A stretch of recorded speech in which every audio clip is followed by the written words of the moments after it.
A CEO gets his CFO back, and taking control, saving time, and reducing risk. All this and more on today's episode of The Wave Strength. Welcome to The Wave Strength. Innovative pension solutions for a secure retirement. Presented by Pacific Life.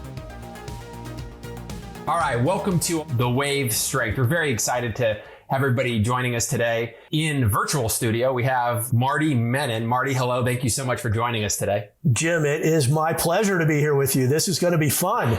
It is, yes. We're experimenting with the tech setup here prior to the show. And, Marty and I both kind of techie nuts a little bit. And so we're going over our gear that we're using. I'm having a little fun there. But I'm very excited about this podcast. It's called The Wave Strength, presented by Pacific Life. And we're going to have a lot of fun as we talk about various topics, and specifically today, talking to Marty about how a CEO got his CFO back. So Marty, talk to me a little bit. I know out here, just a quick side note, we were talking a little bit, but you're based out of Colorado. And I know here on the West Coast in Southern California, it's been, putting it mildly, a little warm. So the same for you? Yeah, well, I grew up in Southern California, Jim. So in the San Fernando Valley, when I was a kid, 110 degree days were kind of common in the middle of August. So I know about heat. And, out here in Denver, they laugh and say, well, it's a dry heat because we're at, 5,280 feet.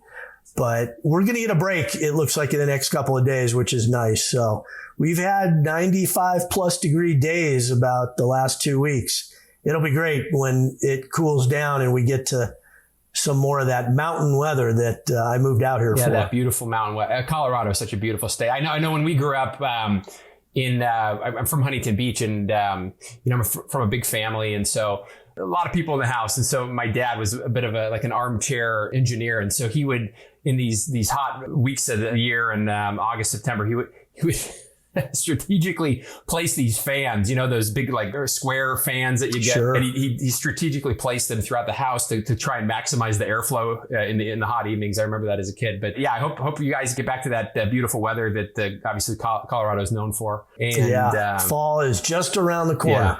Yeah, it's so beautiful there. Definitely. All right. So let's jump into our topic here. As I mentioned before, it really talks to a situation where a CEO wanted to get his company's CFO back and back to the basics of helping him run the organization. Am I understanding that right?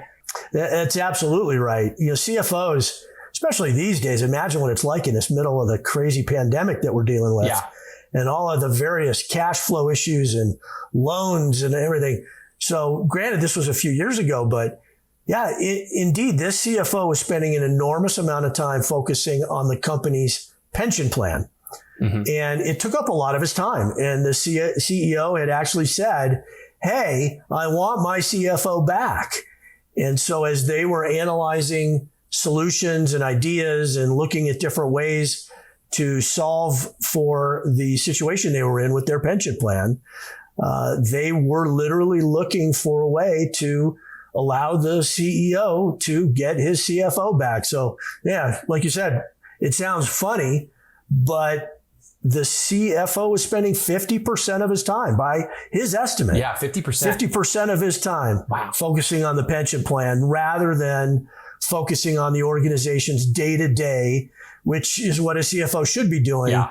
So they were both frustrated. The CEO was frustrated because he wasn't getting enough time and focus from his CFO.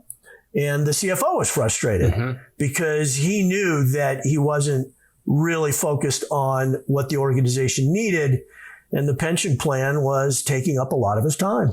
Yeah. Now, you and I had an awesome opportunity to head out to their location out there in Denver. I was able to come out and we were there with a crew producing a video about this very topic. But, when we were producing the video and talking to this CFO, I remember truly seeing the relief in his face when we got to the topic of him being able to focus on the day-to-day. to not have to worry about taking a meeting for general business, or to be available just for some of the other things that you might take for granted during a regular business day. And if I understand correctly, Marty, this was a not-for-profit. And so you can imagine in a not-for-profit, resources being slim as it is, right? So, I mean, this must have been even more so of a relief for him.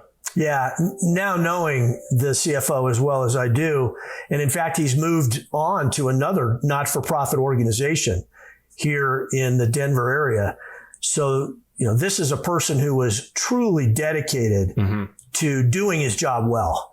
And you're right, Jim. He wanted to do his job well. He knew that the pension plan was distracting and keeping him from doing the job that he really wanted to do for this not-for-profit organization. And so he's a person who genuinely likes to work for not-for-profit organizations. The new one that he's at is really his calling, an organization that he's returned to and that he loves. So you're right. He was relieved to a great degree when he was able to finally solve these issues and these problems and start to save some of his time and get back to running the organization with the CEO. So they could work together to achieve what they wanted to achieve. Yeah, that really was a great experience, very eye-opening. And like I said, you could see the relief. I remember too, just a quick side note, when we were shooting at that location, you remember that huge tree? It was like a 50-foot tall oak tree or something like that on the edge of the lake where those bald eagles were nesting. Do you remember? They were beautiful. And we were able to shoot, not shoot them, but film them and photograph them. Yes, but we did not shoot the eagles. No, please. Ladies and gentlemen, understand that Jim, being the great camera guy that he is, he had an amazing telephoto lens. I still have that on my phone too, Jim. But they have, and it's because that lake is so pristine. Yeah, that's there by their office. That I'm sure those eagles who live there in that tree had their choice of fish on a daily basis and probably kept just about every other animal away from the edge of that lake. Exactly. Because those beautiful bald eagles, they're something else. They're big animals. Huge. And they're not going to let anybody mess with the fish. If they got an eye on a fish, it's their fish. That's for sure. So you work, Marty, with many of Pacific Life's defined benefit pension clients. So, maybe you can go a little deeper into what made this particular project unique. Yeah. Again, being a not-for-profit organization, the resources are limited. It's not like they're a giant organization with a huge finance department and multiple people that the CFO can delegate these tasks to. So he was responsible for asset allocation decisions. He was responsible for meeting with the board of directors. And by the way, the board of directors would change personnel. So he talked about having to meet with new members of the board of directors and getting them up to speed as to what was going on with the pension plan. And, this was, again, just a few years ago prior to this current financial crisis that we're dealing with today. But they went through the financial crisis from, 10 years ago, the, 2008, 2009 financial crisis. And the volatility in the pension plan was a burden for them, no doubt about it, because every CFO these days is dealing now with that situation. How do I continue to manage the assets? How do I keep the assets matched to the liabilities? How do I do all these things? Oh, and by the way, I have a job. I have a job that I have to run this organization in difficult times. And so, the CFO didn't have a lot of resources. He didn't have a lot of people he could delegate these tasks to.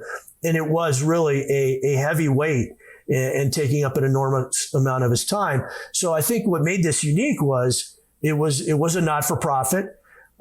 This was an organization that wanted to terminate their plan. I mean, that was their goal. They had already made that decision. The pension plan was going to be terminated. They had already frozen the plan to future accruals. They had already closed the plan, as many have today, to new employees. So they were on that path, and they knew it was going to take time.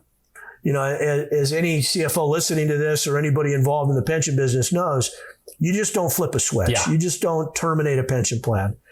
And so the problem that the CFO really faced was, how do I get this done? And when he heard about some of the solutions that we had, he started to kind of add up the, points that he had heard and said, wait a minute, I think this is a neat idea and it may fit for us. And he needed time. He wanted to basically lock down the costs. That's probably the biggest factor. That's huge. Yeah, because you don't know, especially if it takes you 2 years or even just a year to terminate your pension plan, you don't know what that ultimate, what we refer to as termination cost is going to be. Okay. And that is the issue is, okay, I want to terminate my pension plan, but I don't know what it's going to cost me at the end of the day. And in this case, our solution allowed the CFO to lock those costs down, and then he could go on and finish the other duties and tasks, the paperwork, the IRS paperwork and forms, the PBGC paperwork and forms, and all the other things he had to do. So it was a great relief to him that he could solve the cost problem and the cost question first, and then get on to the mundane, if you will, the relatively just, I got to do this. I got to check this box. I got to file this form. I got to do X, Y, and Z with my participants, communication and letters and et cetera. So locking down the costs, that right there was one of the first, pieces of the puzzle, if you will, to allow him to begin to save the time that he needed to save and be able to get back to doing the job that he wanted to do. You talk about locking in the cost, saving that time.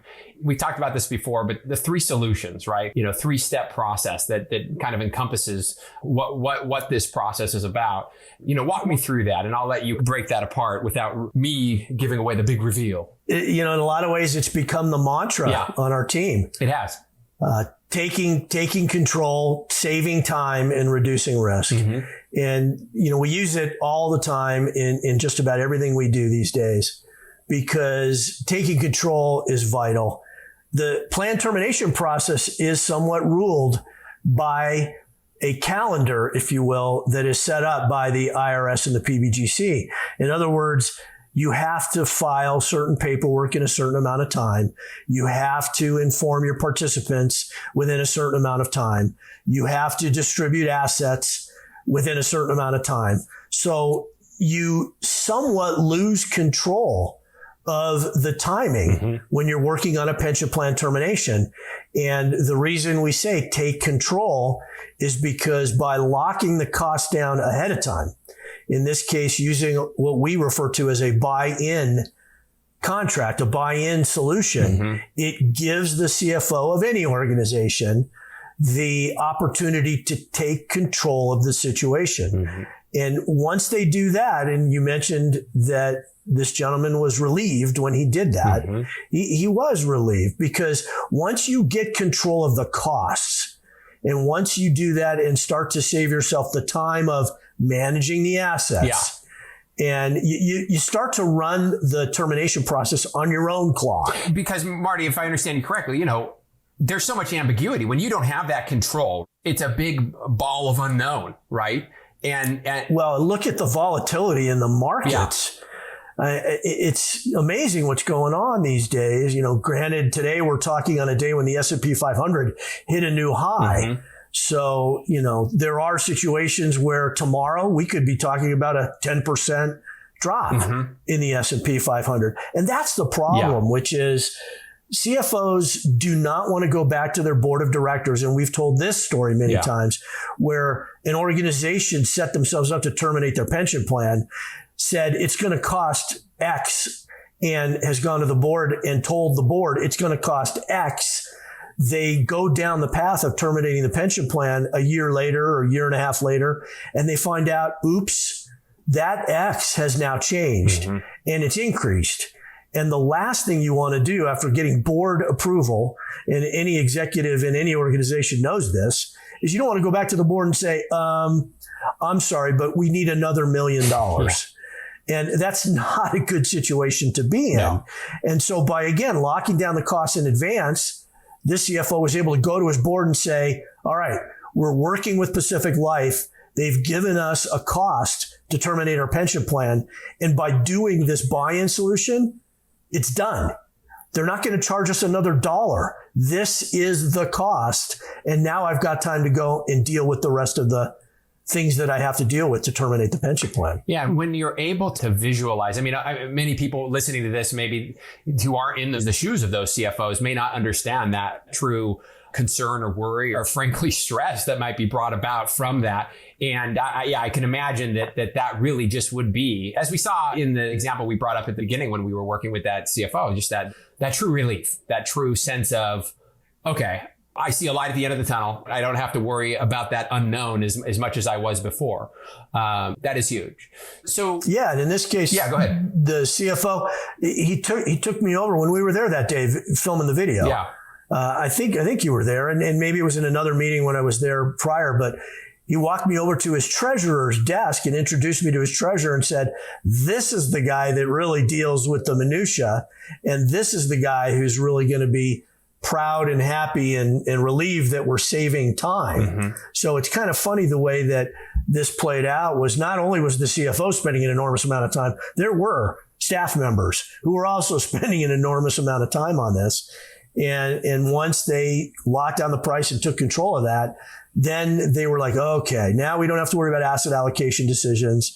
And now we've reduced the risk, by the way. And that's really the ultimate goal here, is reducing the risk of the asset allocation, the cost, the unknown of, I don't know what that final termination cost is going to be. Mm-hmm. And so once they've got that all nailed down, everybody was relieved and everybody could go back to starting to work on the tasks that they really needed to work on at the organization, especially in the Treasury Department. And I'm sure that's true at every organization these days, given the circumstances that we're in, here in 2020. I remember being there for that side conversation. And you're right. I mean, it's not just the CFO, but that it ripples to the staff as well, because there's a lot of personnel support that goes into the process of managing that pension risk. And when you can take control, and obviously you save the time and then you reduce that risk, it's a breath of fresh air for everybody. Yeah, absolutely. And there's so many different people involved in these plan terminations. Obviously, the HR director was involved. The treasurer was involved. Mm-hmm. There were staff members on the HR director's staff. Yeah. And like I said, the paperwork that has to be produced, the communication to participants that has to be accomplished and achieved, and everything that has to happen. It's not an easy task to terminate a pension plan. And so once they got this done, once they completed the buy-in with us, they all could really get back to doing what they wanted to do. Which is important, especially for a not-for-profit. That's excellent. Yeah. So Marty, you mentioned earlier the process of the buy-in, but help our listeners understand the process of the buy-out, if you could.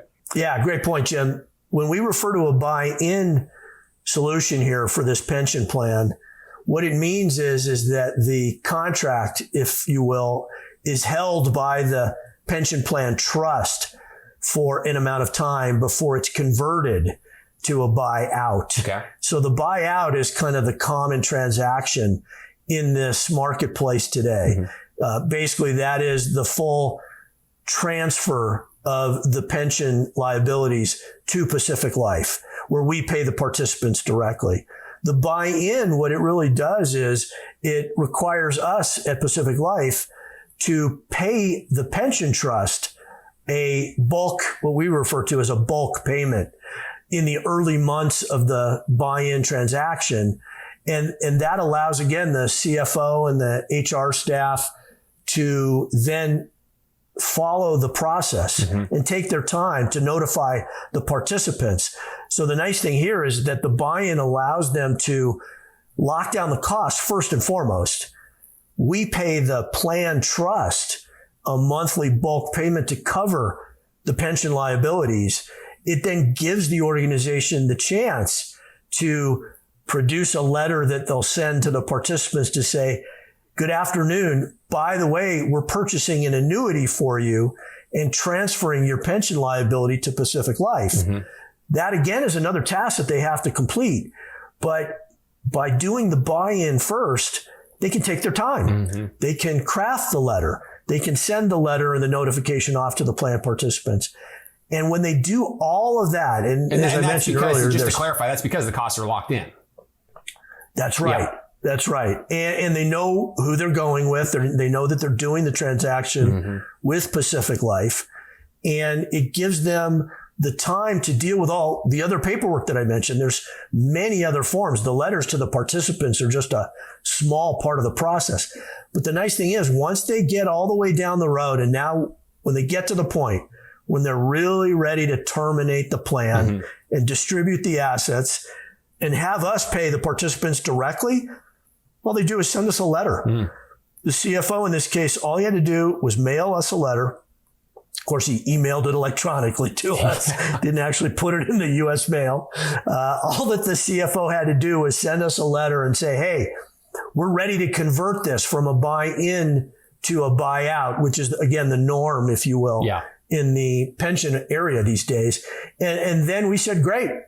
And we got the remainder of the participant data that we needed to gather. And we started paying the participants directly.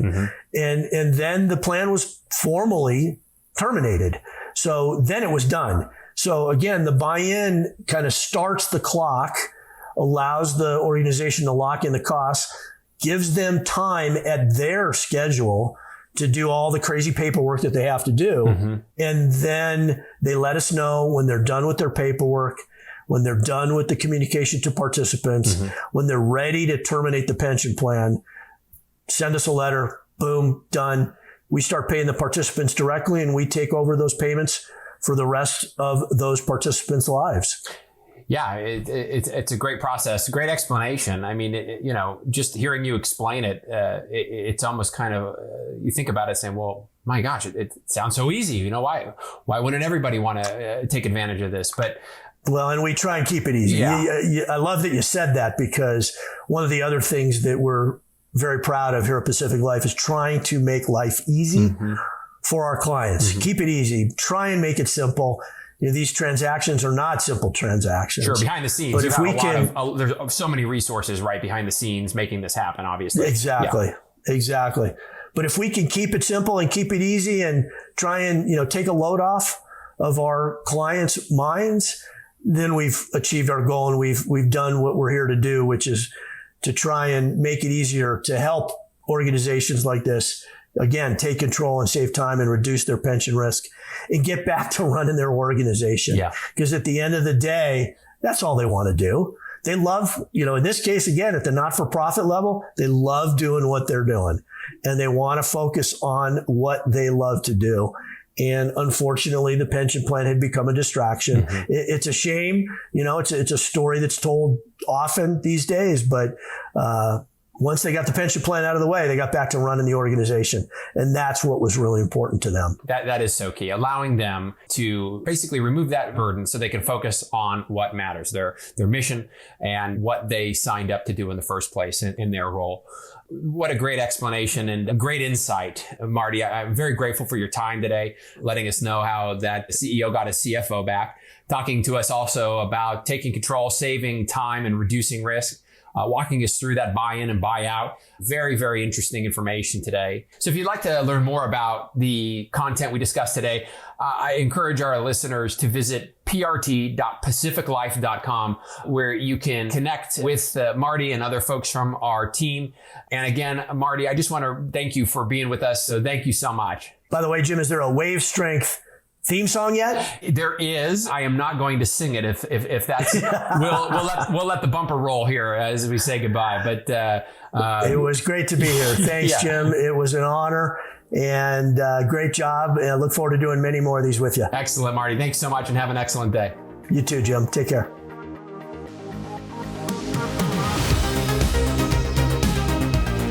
This has been another episode of The Wave Strength, presented by Pacific Life. Don't forget to catch us on YouTube and make sure to subscribe. Although this podcast is presented by Pacific Life, the opinions and views expressed are those of the hosts and participants and do not necessarily reflect Pacific Life's views on any of the topics discussed.